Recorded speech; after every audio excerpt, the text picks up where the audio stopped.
Hi guys, Robbo46 here, welcome yourselves back to MotoGP 21 on the Xbox Series X. This is the final video this year that I will do at 100% race distance. And it is also, Valencia was Valentino Rossi's last race, which is why I'm using him in this race. I know that Bagnaia won the previous race, but, with it being Valentino Rossi's final race in MotoGP before he retires, I thought, what a good send-off to use him at Valencia and try and win the race, which is exactly what I was trying to do. So I turned tyre wear off just because tyres around here don't seem to last very long, a very left-handed circuit, so the left-hand side of the tyres don't last long at all. But yeah, it was always going to be an emotional weekend. We'll obviously get more into MotoGP a little bit later. The running order was the standard running order this weekend with Moto3 first. Moto2, the championship was still up for grabs. Obviously Moto3 and MotoGP have already been wrapped up. So, Moto3 was an absolute barnstormer of a race. Just like most of the Moto3 races this season, they have been really good and chaotic and just fights everywhere. It was a fantastic race. So Pedro Acosta got his first pole position of the season, obviously his rookie season, so his first ever pole position. What a time to do it when he's already world champion. Final race of the season. So yeah, he was looking strong. Dennis Foggia didn't qualify that well, but he was looking fairly strong as well. But yeah, Acosta tried to make stamp his authority in the race straight away by trying to get into the lead. And then when he got into the lead, he did try to pull away, but no one was having it. You had Dennis Onchu making his return after his 2-race ban. Remember that accident that he caused in Circuit of the Americas. So Dennis Onchu was back for this race, and yeah, he was looking as aggressive as ever as well. Joan Mir qualified really, really poorly. I think it was something like 23rd, but he managed to make his way towards the front, which was pretty cool to see. But yeah, you had a massive group of riders up the front with the likes of, Pedro Acosta, Foggia. You had Philip Salac, he was looking really good as well. Dennis Onchu, Garcia, Mir, Guevara, he was, he managed to get into the lead for a little bit, and then he was battling in the leading group for a little bit as well. Yeah, it was a real barnstormer of a race, and the thing about Valencia, not a lot of riders like it, and it doesn't often breed good racing just because of the nature of the track, but Moto3 was anything from boring. In fact, pretty much all 3 races were pretty good, to be fair. A lot of racing going on. Darryn Binder, so there was an incident on the opening lap with a few riders crashing, Darryn Binder being one of them. So yeah, I think it was Mir who came off the throttle because he almost went into the back of someone. Darryn Binder high-sided, Lorenzo Fallon also high-sided, and I think it was Yamanaka or someone like that who also high-sided as well. Yeah, it was a bit nasty, but luckily everyone managed to get through without hitting any of the stricken riders, which was very good to see.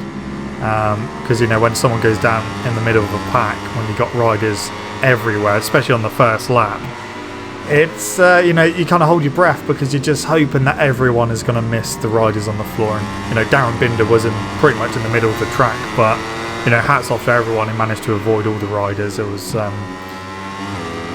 good to see that they all got through okay. Thought that they may have thrown a red flag out, but you know, all the riders that crashed, they got back up on their feet. In fact, Yamanaka did rejoin eventually, but was way behind. But yeah, the other couple of riders, they were okay. They were back up on their feet. Not how Darryn Binder would want to end his Moto3 career before jumping on a MotoGP bike. Obviously, we had, you know, that incident at the last race between Binder and Foggia. So yeah, definitely, well, it hasn't really been a good season for Binder at all, to be fair. But it's definitely not ended very well. But yeah, he will jump on a MotoGP bike for the MotoGP test at Jerez, which is coming up this week. So I think he's going to have a bit of a shock when he gets on one of them. Yeah, so you had those guys crash. You had Rueda crash as well.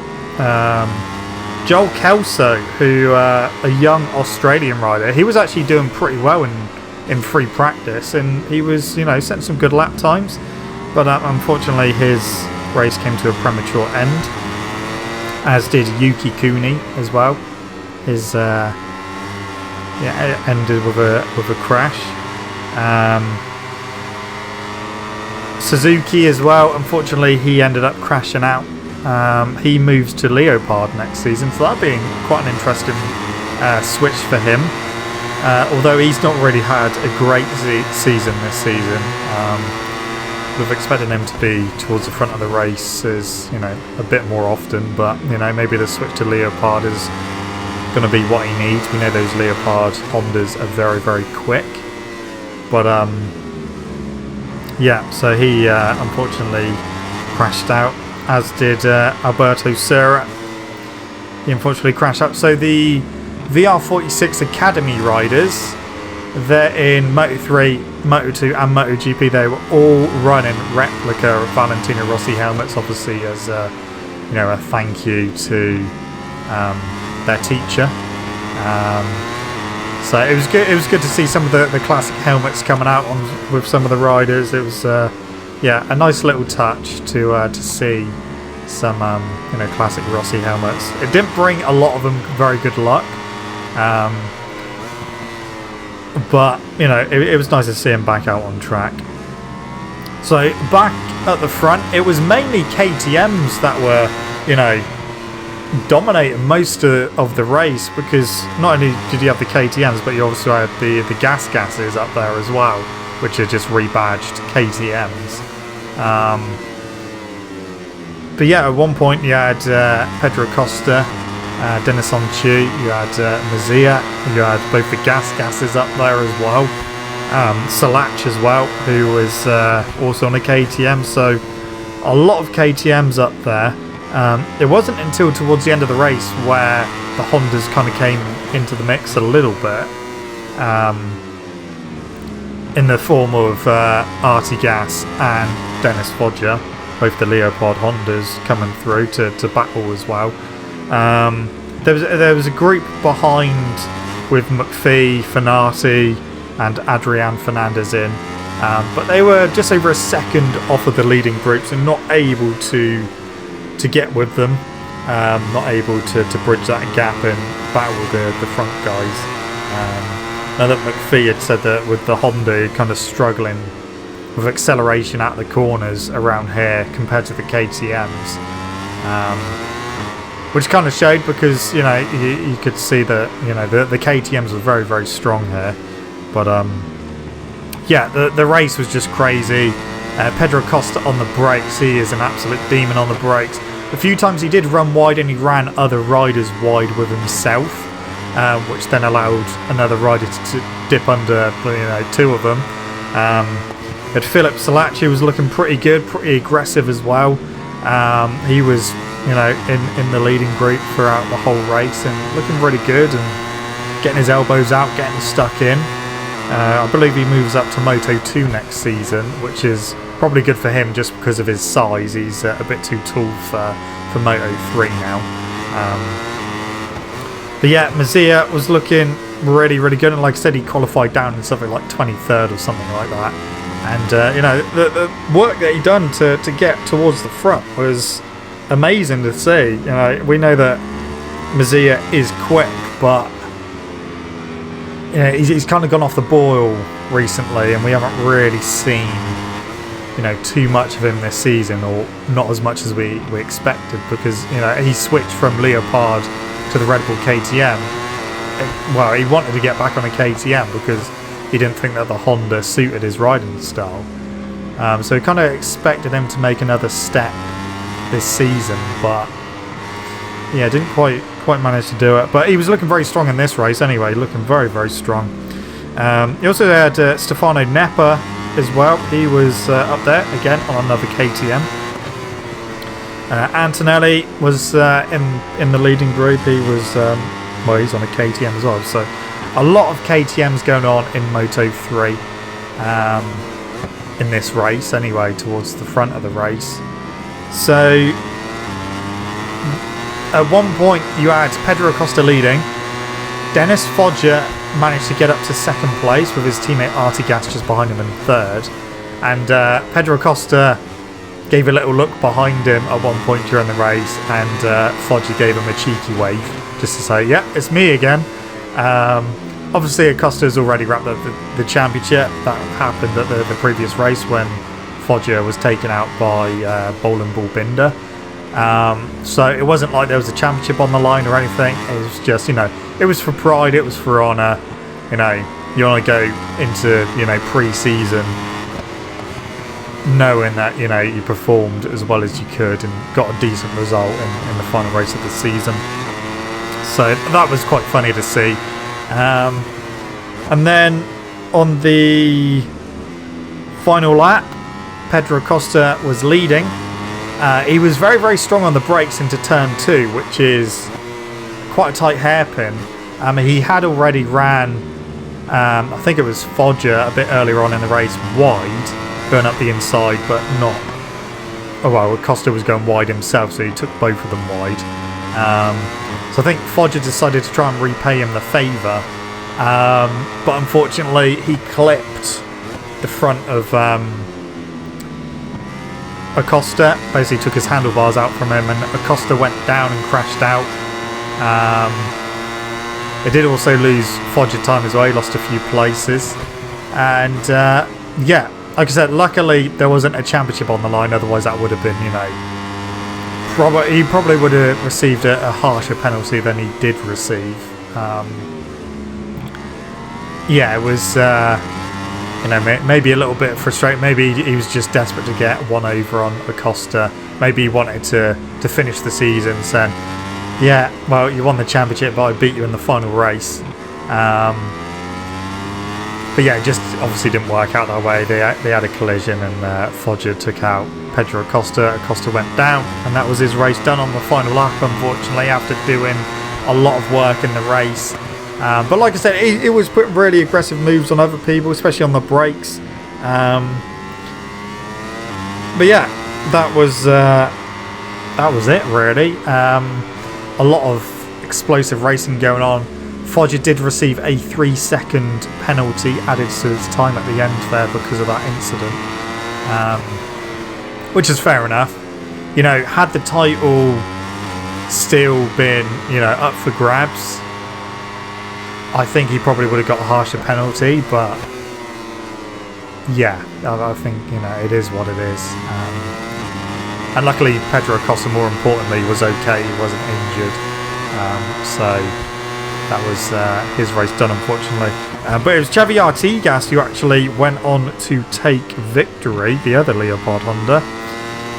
So a very good and very strong end to the season for him. Sergio Garcia came home in second place, with Joan Masia in an impressive third place after his horrible qualifying. Philip Salach was fourth, with Dennis Onchu in fifth. So Dennis Onchu had to do a long lap penalty because he track extended too many times, and the final time he done it, he knew he'd done it because he put his hand up. But he was looking super aggressive, but yeah, he was just so untidy, and just, you know, you saw him multiple times going on the green. So, you know, we knew it was coming. I think it might have been Salach as well, or someone like that, who got a long lap penalty as well. So yeah, Onchi was 5th, Stefano Nepa was 6th, Izan Gravera 7th, Carlos Tate 8th, Antonelli was in 9th, then you had Sasaki in 10th, John McPhee in 11th, Finati was 12th, Foggia was 13th after his 3-second penalty, Fernandez 14th, Alcoba 15th, Riccardo Rossi 16th, Kaito Topa 17th, Mino was 18th place. He actually crashed out as well. I think that might have been on the final lap as well, or very towards the end of the race anyway.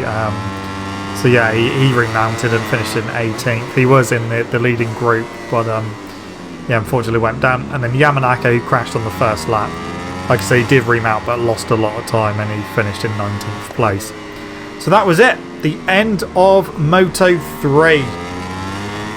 2021 season is over, and then we go on to Moto2, which still had a championship to be decided. Remy Gardner, who had a 23-point lead coming into this race, and his teammate in second place, Raul Fernandez, obviously trying to do what he could really to try and, you know, snatch that trophy off of his teammate. And, you know, Fernandez had to win the race no matter what. You know, if Remy Gardner crashed and Fernandez finished second or lower, then he wouldn't win the championship. But he had to win. Luckily for him, he is a very fast rider, and from the get-go, he, you know, tried to get into the lead as quick as possible. You had Augusto Fernandez there fighting with him for a little bit at the beginning of the race. And you also had Digi Antonio as well. Obviously, Digi moves up to MotoGP next season with the Gresini team. He'll be on a Ducati. He was fighting in the front three. It was basically a front group of 3 with Raul Fernandez, Augusto Fernandez, and Digi Antonio as well. And then a bit further back, you had Celestino Vietti on the VR46 machine as well. But we do need to say that there was a red flag on the opening lap. Marco Bezzecchi went wide at turn 2, and then when he came back online, he collided with someone and came off, and Bezzecchi's bike veered off to the left and collected Lorenzo Baldassari and took him out. There was something spilt on track which needed to be cleared up, so the race was initially red flagged. Simone Corsi was actually on pole position, his first pole position in a very long time, 2012 or something like that, a very long time ago, on the MV Agusta. So he was on pole, and you know, in the initial part of the race, he was leading. He got a really good start, and then obviously chaos ensued, and then the red flags got brought out. The VR46 team were working endlessly on trying to get Bezzecchi's bike fixed and, you know, ready to race again. And, you know, as long as you can get it back to the pit within 5 minutes under your own steam, then, you know, you can restart the race. But you know, his team had a lot of work to do on his bike, and he did miss the pit lane reopening. When the green light goes on, they've then got 1 minute to get out the pit and out on track, and unfortunately for Bezzecchi, the bike wasn't ready. They were still working on it, so he missed that, which meant that he had to start the warm-up lap from the pit lane, and then he had to start the race from the back of the grid. So the bike was ready by then, so he did get to race, but obviously not what he wanted. Unfortunately for Simone Corsi, when they started their warm-up lap, he noticed something was wrong with his bike. He put his hand up in the air, and then when they came around to form the grid to get ready to race, he unfortunately had to dive into the pit lane and had a mechanical issue going on with his MV Agusta, so he didn't get to race, which is really, really unlucky for him, especially being on pole position and looking pretty good. It was not good for him. But yeah, the race, like I said, it was between Raul Fernandez, Augusto Fernandez and Digi Antonio. Those three were covered by less than a second. And then a bit further back, like I said, you had Vietti, who kind of went into no man's land during the race and was just doing his own thing. He wasn't catching the guys ahead, but he was pulling away from the guys behind. But yeah, Remy Gardner had a bit of a strange race. He qualified okay, but in the race you could tell that he was riding tight. He was obviously trying to go careful, especially on the opening lap. All it takes is for someone to lose the front and take him out, and then it's game over if his teammate won. But he's just trying to keep his powder dry, trying to stay out of trouble. But yeah, he didn't look as natural on the bike as what he usually looks like. So he just looked stiff and didn't look like his usual self, and you could tell he didn't really have a very good pace. There were some riders that came past on him. He was in 6th place at one point, and then you had Xavi Vierge come through. Vierge's final Moto2 race before he goes to World Superbikes. Sam Lowes came through as well, and then you had Jorge Navarro come through and Marcel Schrotter. Thomas Luthi came through initially. Again, Thomas Luthi's final motorcycle race before he retires as well. Nagashima also came through. So at one point, Remy Gardner was looking at a possible 12th position, which it wasn't looking good. But then he just started to get into the race a little bit more. Obviously they had less laps to do because of the red flag, so it went down to just a 16 lap race. And then Gardner just I wouldn't say loosened up a little bit, because he still looked quite stiff on the bike, and just trying to be as cool, calm and collected as he could be. But his pace did start to raise, and he started to speed up. He got back past Thomas Luthi, got back past Nagashima, he got up to 10th place, and all the while at the front his teammate managed to take the lead, and then he tried clearing off.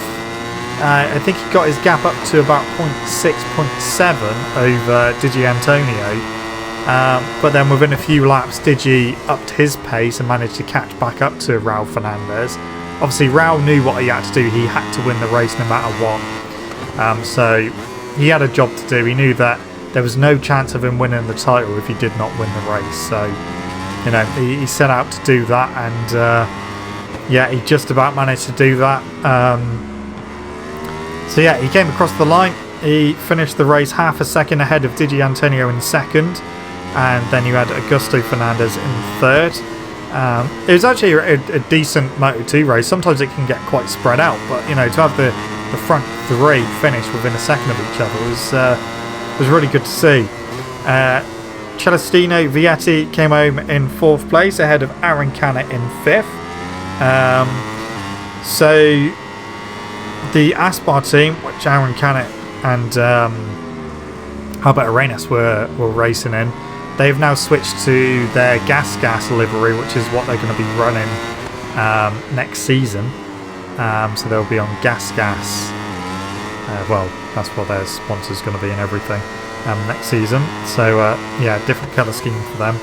Xavi Vierge signs off his Moto2 career in 6th place, with Sam Lowes in 7th, Jorge Navarro in 8th, Marcel Schrotter was 9th, Remy Gardner took 10th place, which was enough.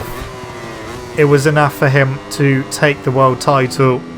It was getting a little bit nervous at one point, because you had Raul Fernandez who got into the lead and Remy Gardner was slipping back, and then Gardner was going forward, and then Raul Fernandez lost the lead and dropped back down to 2nd place. And it was an interesting race, and And both of them done what they needed to do, basically.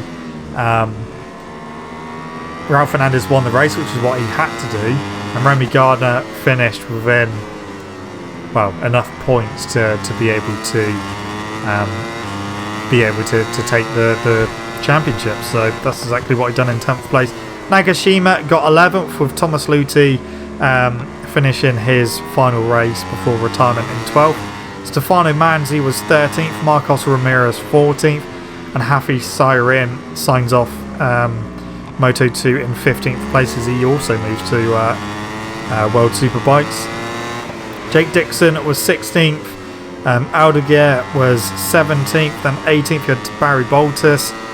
Chandra was 19th, Bezecchi was 20th after starting at the back, Bobier 21st, Albert Arenas 22nd, Arbolino 23rd, Bulliger 24th, Bo Benschneider 25th, and that was the last finisher. So in terms of DNFs, you had Lorenzo Baldassari, who went out in the first lap of the initial race before it was red flagged, and he didn't get to get back to the grid. And unfortunately, the MV Augusta of Simone Corsi had a mechanical before they restarted the race, so unfortunately both the MV Augustas were out. Eki Pratama unfortunately was out, as was Hector Garzo, so only 4 DNFs in that race, which not too bad. So that was Moto2. Remy Gardner has wrapped up the title, albeit in a very like I say, it was getting very nervy in that race, but hats off to him, congratulations to him for winning that title. His rookie teammate Ralph Fernandez done everything he could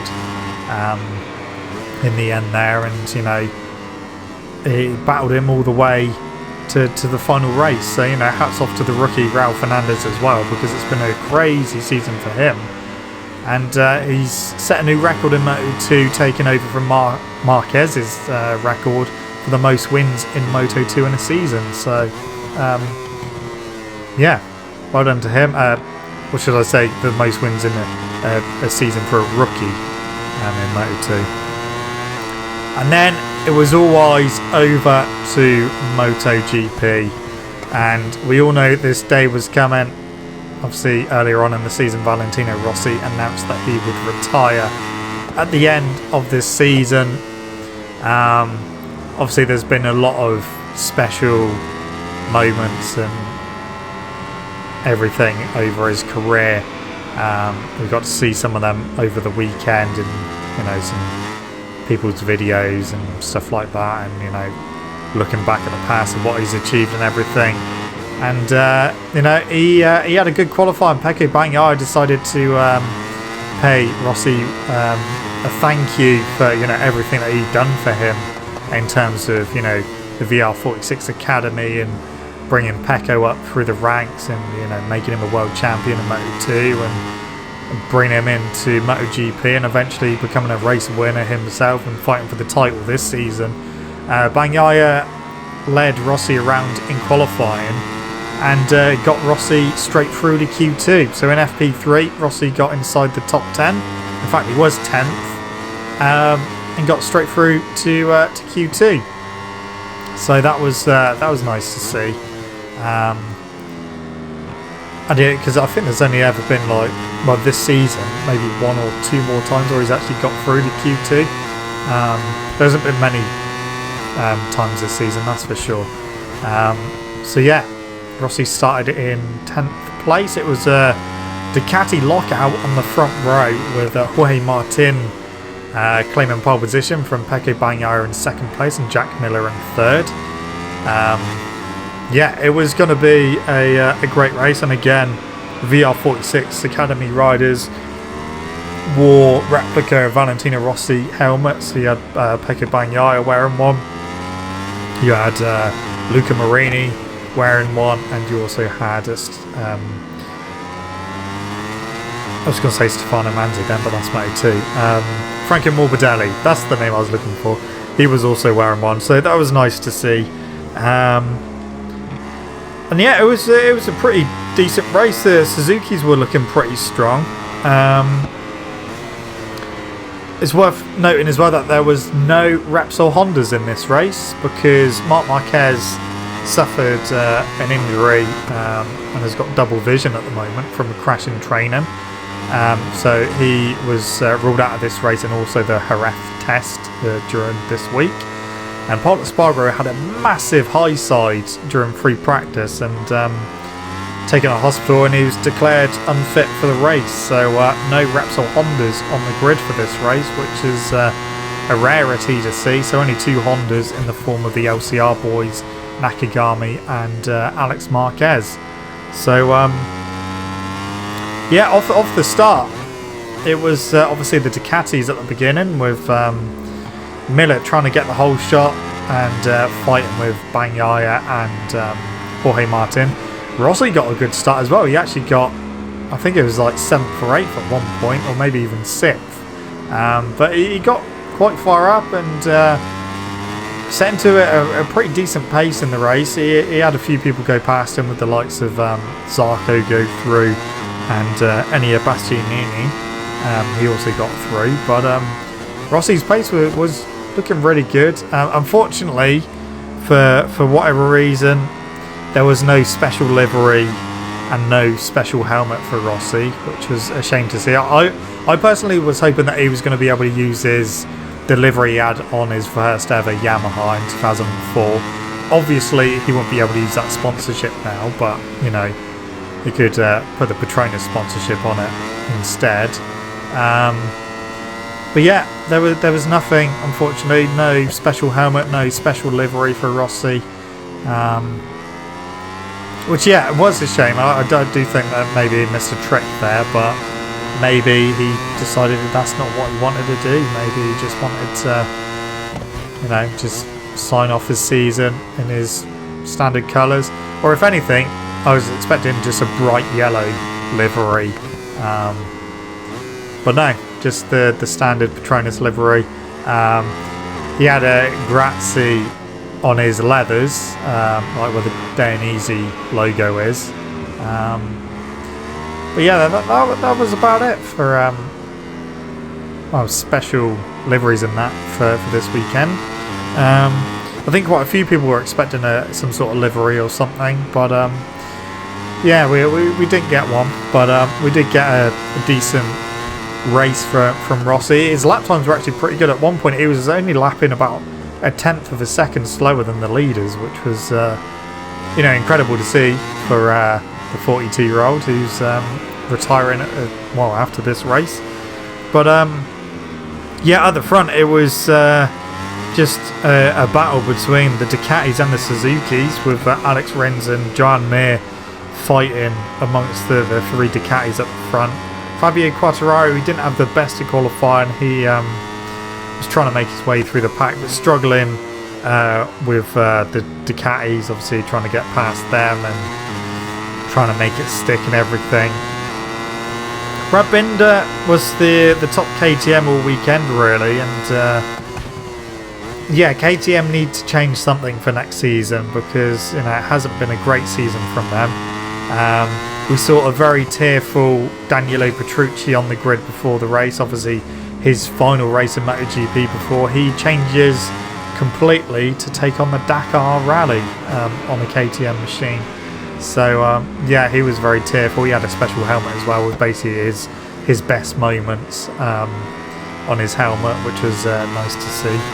And obviously Iker Lecuona, his final MotoGP race as well before switching over to World Superbikes with Honda. So yeah, there were quite a few riders this weekend who, you know, it was their last race in the paddock, but you know, with the legacy that Rossi has carved over his many years of racing in the GP category, not just in MotoGP itself, but you know, 250 and 125s as well.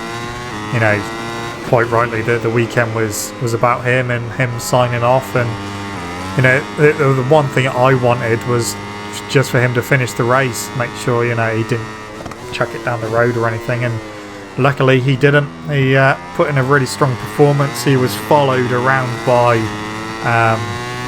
his fellow academy rider Franco Morbidelli, so he's in good company during the race. And I don't think Morbidelli was going to do anything silly to try and get past him. He was in a good position just to follow Rossi around. He wasn't close enough to put on a move anyway. But yeah, he was in a good position to follow Rossi around. But back at the front, the battle between the Ducatis was hotting up between the three of them. Rins was fighting with Miller, got through into third, and then you had Mir get through as well and get up to would have been fourth place with Miller dropped down to fifth. Taka Nakagami, unfortunately, he crashed out of the race fairly early on after about 4 laps. So there was only one Honda left in the race, which would have been Alex Marquez. And then a few laps later, Alex Rins crashed out of, I think he was in third place at the time. He crashed out just ahead of his teammate Joan Mir. And that was Rins done, and that pretty much summed up Alex Rins' season. It's been a very crash-heavy season for Rins.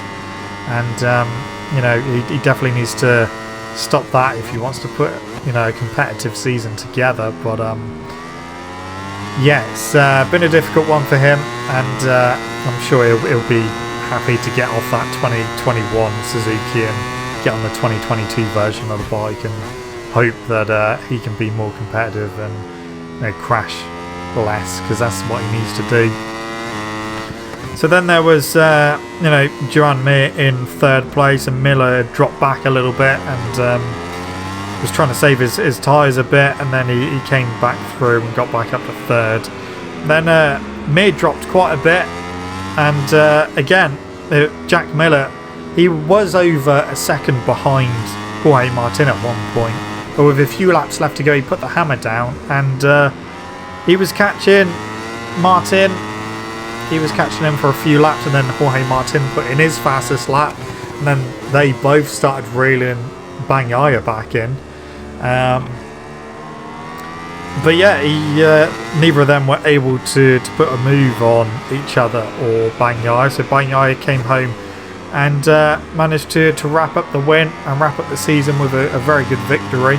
And Jorge Martin got second and Jack Miller got third. So that was, not only was a all Ducati lockout on the front row in qualifying, it was an all Ducati podium as well. So the three of them done a really good race. The Ducatis around here just look really, really good.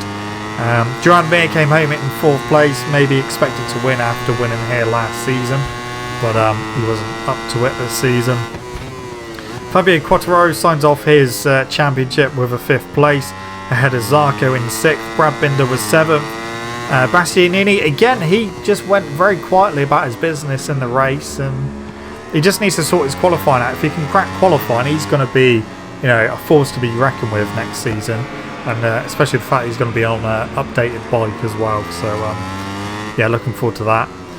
It is worth noting as well, with that second position, that did cement Jorge Martin's Rookie of the Year. So, Rookie of the Year went to Jorge Martin. Ninth place went to Alicia Spargo. The Aprilia not looking that great around here. Struggling a little bit with pace. Valentino Rossi came home in a very good 10th place, his final race of the season and his final race of his career. Franco Morbidelli was just behind him in 11th place. Andrea Dovizioso was in 12th. Alex Marquez, the only Honda in the race at the end there, in 13th place. Oliveira was 14th. And Iker Lecuona scored the last point in 15th place, with Vinales in 16th. And Luca Marini in 17th place. And then you had Danilo Petrucci, who probably couldn't see where he was going because he had too many tears in his eyes, came home in 18th place. So only 2 DNFs, which was Alex Rins and Nakagami, and that was it. It was nice to see that at the end of the race all the riders pulled over and waited for Valentino to come through, and just up the right hand side of the track here is where Valentino Rossi went up to him, got off his bike, gave him more a hug and everything, and the celebrations started, and it was a very bittersweet final for Rossi, because he put a really good race in, especially the fact that he's been struggling on this year's Yamaha. But yeah, it was a really good race. But it's the last time we're ever going to see him on track, which is yeah, we knew it was going to happen at some point. But sometimes when things get announced, you just feel like, oh, that day's never going to come. It just seems like such a long time away. But yeah, he got it very, very quickly. And yeah, he had a massive party in the garage after the race. Suzuki had a nice gesture. They put up like a big banner, and they all clapped him as he went past and everything. And yeah, it was good to see. And even after Rossi had finished partying in his garage with all of his mechanics, his team, his academy riders, it was good to see that he basically went to each garage, each team, and congratulate them, thank them. And yeah, it was nice to see. And it was a nice moment to see all the riders waiting for Rossi to give him a send-off. And yeah, Quartararo, after his race, he was going around the circuit with a VR46 flag. And yeah, it was definitely a fitting send-off for Rossi. Like I said, it was a shame there was no special livery or anything. But yeah, I'm just glad that he got a decent result in his final race. And the fact that he finished as well, which was the main thing. But he will be around the paddock. Obviously, he's got his teams in MotoGP, so I'm sure we're going to see him in the paddock. We're just unfortunately not going to see the bright yellow number 46 out on track racing anymore, which is the end of an era. So yeah, he steps aside now. He's left Italian MotoGP racing in very good hands, and I'm sure he'll still be trying to bring through young Italian riders ready for the next era. But yeah, I have put up a special video if you've not seen it already. But that is it from me, guys. Thank you so much for watching. Don't forget to leave this video a like if you enjoyed it. Subscribe to the channel for more content, and I shall see you guys in the next video. Don't forget to stay safe, watch hands, look after yourselves. See you guys next time. See you!